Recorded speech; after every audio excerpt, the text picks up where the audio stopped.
All right, these Chicago trucking companies. If these Russian Chicago, nobody asks this question. If these Russian foreign Chicago companies is coming here, making money, Russian from Chicago, why are American trucking companies going out of business if you got Russian foreign companies coming here making money? And they having multiple companies. They're doing like Super Ego, doing a lot of trucking companies, a lot of foreign companies doing the same shit Super Ego do. They got like 4 different companies underneath them. They'll come in here making money. This is what I've realized. It's something that you can do. It's something that these foreigners know, and it got to do with Illinois. It must be some type of tax credit, some type of loophole. But just think about it. A lot of foreign companies pay better than some American companies. I done seen 70 cents a mile, 65 cents a mile. They're making money, bro. Okay, they're making money. And on top of this, what that guy say? And on top of this, they're smart enough. They're not underbidding loads, bro. Okay, I've watched a lot of people videos, and I've just come to realize, and I've been with 2 Russian companies, and I've realized they running me to Chicago. Not Chicago, Florida, California, places where freight is hard to get. They run me fucking everywhere. This is what I've realized too. They doing it to make money. They're not running you nowhere, and they ain't making no fucking money. If they're running you somewhere, they're not doing it in a net negative. You don't need to be that smart to realize that loads need to make fucking money. Okay, bro, anybody can figure that out. You don't have to trucking for 5 years. Hey, well, if you go this way, if you go up there around New York, New Jersey, you got to pay tolls. Gas may be higher. That's so fucking easy for anybody to figure out, bro. Like, anybody can figure that shit out. You got to pay the driver. You got to pay the gas. And then always remember, he may call and tell you he got a flat tire. Oh, you may have to pay for a flat tire to get fixed. So these loads have to be making money. Like, you don't need to be that fucking smart to realize that. You don't need to be trucking for 20 years. Trucking is not that fucking complicated, bro. Really ain't. Old people try to make that shit to be like it's so fucking complicated, bro. It ain't fucking complicated. That's what I've realized. And I watch these other people that say the industry is so bad and the freight rates are down. There's 2 people on YouTube that say all that shit all the time. Well, if that's the case, why these Russian companies are always hiring and they're paying 60 cents? Okay, Super Ego is staying alive. They're making money.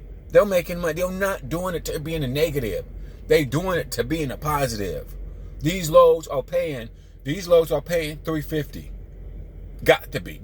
If it wouldn't, gas alone and some ills will put you out of business. Seriously.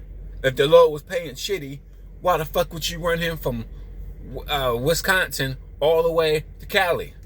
Unless you copping in at least like $5,000 for that load. Cause he may spend $1,500 on that load to get that bitch there. Right? Don't take that much for my mother to figure that out. It's some type of loophole that these trucking companies know. And they getting these loads at good rate. And ask yourself this question too. If you was a broker, would you prioritize fleets that got 100 trucks? Or would you prioritize fleets that got 10 trucks? You would prioritize people that got the most trucks. And then you will put the leftovers on the market. This is what I've come to realize about trucking too. I don't think all the loads that are loads, they are all not put on the load board. Okay, for me doing my research, I bet you a lot of loads with mega carriers and smaller carriers they'll probably be good friends with that broker. So when you have a relationship with brokers, they will give you the good loads. Especially if you got 100, 200 trucks, that means they can rely on you. Versus the guy that got 10 trucks. Just think about that. If I was a broker, I would lean more towards the people that got the most trucks, that I know that's reliable, that can pull my trucks. Period. And that's the bottom line. You can't do stuff in a negative on truck driving. You can't run loads for $1.50. You wouldn't make any money. Think about how much it costs. Trucking is an industry where you got a lot of out cost. You got gas costs. You got to pay the driver. You got maintenance. So what do all that means? That means you need to be making a profit. Even if you're a mega carrier, you need to pay your staff. You got to make enough to pay 20 staff members, plus the drivers, all this shit. So that's why loads have to be making money, bro. You don't do that stuff making negative. And what's the difference between these Russian companies and the mega carriers? Okay, like Schneider, Prime, JB Hunt, Swift. This is what I've realized about the mega carriers. And I've went places, a lot of places, and drove past and saw hundreds of JB Hunt trailers at different retail accounts, distribution accounts. JB Hunt have shit underneath contract, and they are not underbidding people. You don't make any money underbidding people. They can't. How would they afford all these fucking trailers? Same with the Intermoto game. How would they afford all these Intermobiles? They got to be running this shit at a profit. It just is what it is. Maintenance is the cost that everybody fucking realize. JB Hunt realized it. But you need to be able to predict.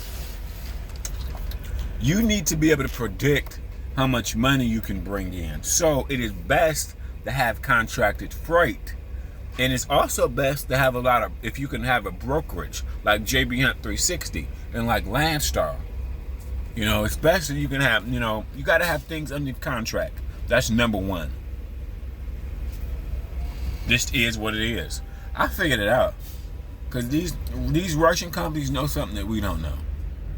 They just do. They're not running super ego, telling them loads is paying $1.50 or the market is so bad. Bro, I disagree. It's so many trucking companies, it's so many Russian companies that's paying 65 cents a mile, that's paying so much money, and they're foreign companies. Why the fuck are they making it? Why are they making it? And then you got a few companies going out of business, and you got some people saying the market is bad. No. I think you need to become friends with a broker who have good lanes. That's how it is. That's how it is. I don't think all loads are posted to the load board. They probably post the leftover shit.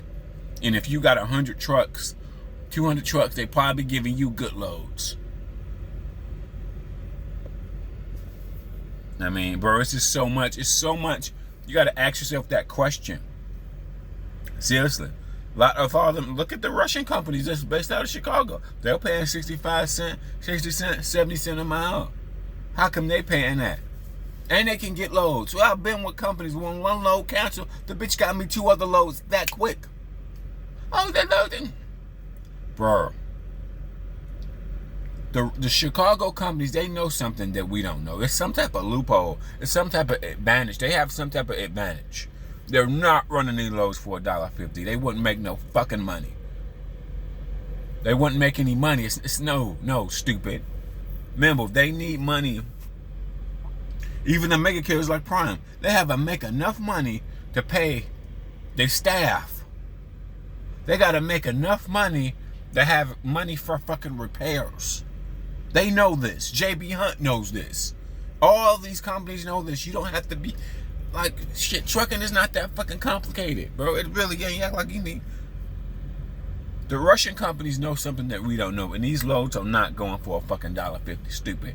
Why the fuck would you run your truck? Just think about this. If loads paid low, you would run your truck short miles. You would not run him all the way over cross country, because that's burning up more gas. You know what I'm saying? Burning up more gas. Why the fuck would I run my truck? Anybody. You would never run your truck from Wisconsin to California across the country 2,000 miles unless the load was fucking worth it. Do you know what I'm saying? You would keep them in a region. They not running you all over the country unless that load fucking paying. Period. Point blank. Why the fuck would you run all over there? Or you would leave that truck in the area and wait for another load to come. Pay that driver some. That's why it all makes sense. This shit makes sense. If the load didn't pay anything, they'd be like, okay, we'll leave that driver there. We wait till we get a good paying load. You ain't gonna run a load losing money. You know how you already know how much money he gonna spend in gas. Even, you know what I'm saying? You know, they ain't stupid. These Chicago companies ain't they making money, bro. Now, I think what you see on sometimes on the spot market is what's left over. You need to become friends with brokers. Okay, you need to have a big fleet. You just do, and put shit underneath contract. How is JB Hunt staying alive? All these other makers, they got shit underneath contract. So you can predict how much money you got coming in. That's the most important thing. Long term, to me, you can't work off the stock market. Long term, you need to be like JB Hunt. Swift, you got to put shit under contract so you can predict your revenue. That's just how it is.